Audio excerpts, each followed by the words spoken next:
Greetings. My name is Stan Prager from the Regarp book blog, www.regarp.com. Today's podcast features my review of George Washington, The Political Rise of America's Founding Father by David O. Stewart. Is another biography of George Washington really necessary? A Google search reveals some 900 already exist, not to mention more than 5,000 journal articles that chronicle some portion of his life.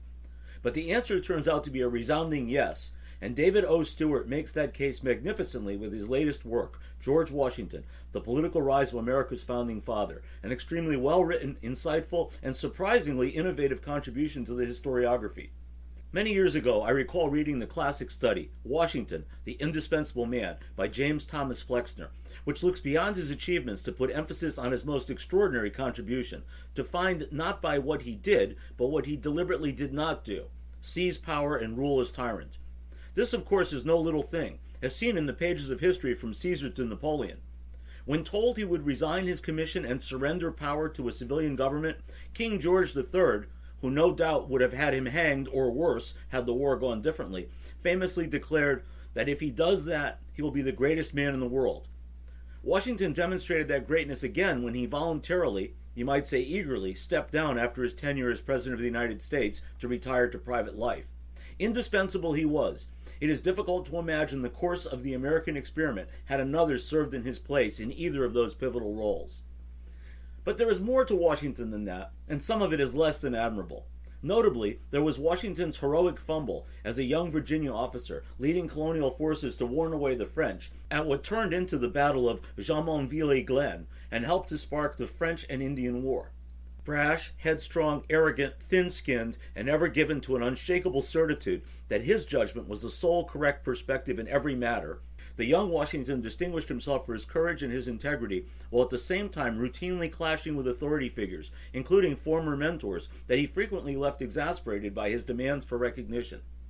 Biographers tend to visit this period of his life and then fast forward 2 decades ahead to the moment when the esteemed, if austere, middle-aged Washington showed up to the Continental Congress, resplendent in his military uniform, the near-unanimous choice to lead the Revolutionary Army in the struggle against Britain.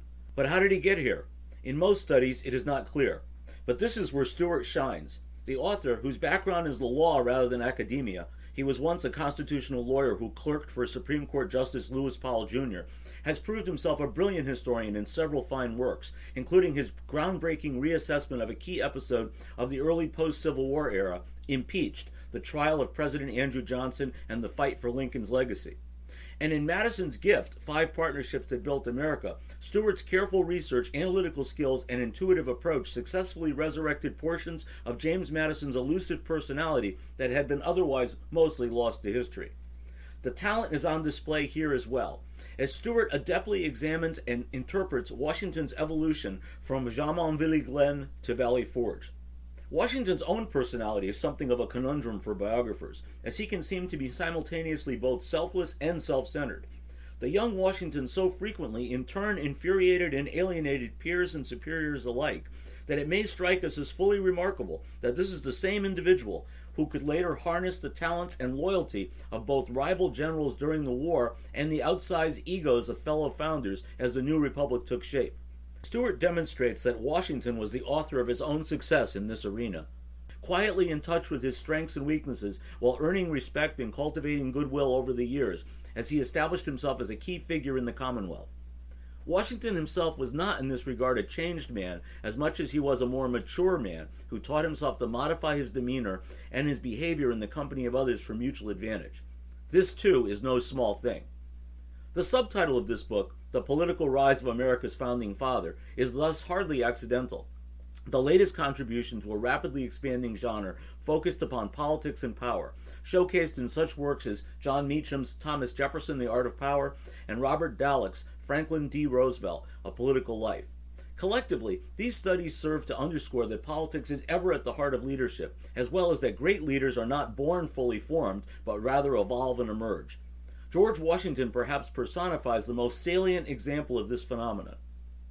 The elephant in the room of any examination of Washington, or the other Virginia founders who championed liberty and equality for that matter, is slavery.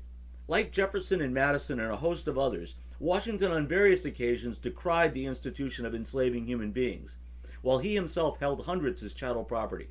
Washington is often credited with freeing the enslaved he held direct title to in his will, but that hardly absolves him of the sin of a lifetime of buying, selling, and maintaining an unpaid labor force for nothing less than his own personal gain, especially since he was aware of the moral blemish in doing so.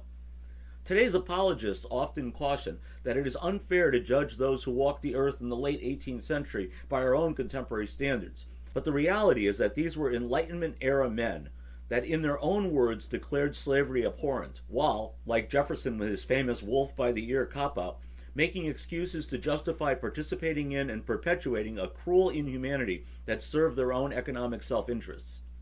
As biographer, Stewart's strategy for this dimension of Washington's life is to treat very little with it in the course of the narrative, while devoting the second-to-last chapter to a frank and balanced discussion of the ambivalence that governed the thoughts and actions of the master of Mount Vernon.